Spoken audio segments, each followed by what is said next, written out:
As he found out the hard way, donating blood in Canada comes with strict conditions. I was just simply told that I wasn't able to donate because I'm gay, and that's just wrong.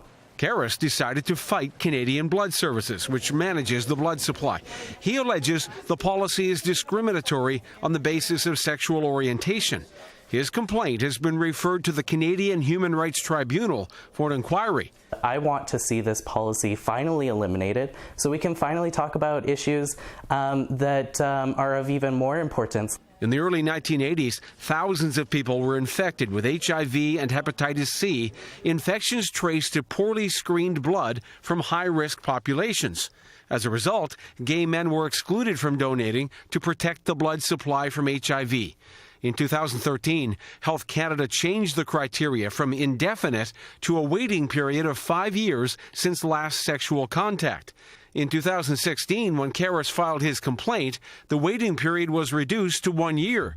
The latest change this year brings it down to 3 months.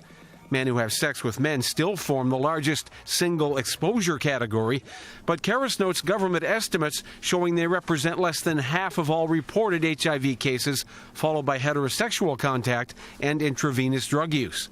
With this policy, we're saying that it's legitimate and that it's justified and that we need it to keep the blood system safe, and that just simply isn't the fact. Canadian Blood Services declined to comment on the case. Its website says the policy is based on science. The agency says it tests every donation for diseases, but there's still a brief period shortly after infection when HIV is not detectable.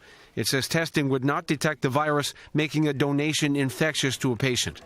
Karras claims a fair outcome will be applying the policy to every donor or scrapping it completely.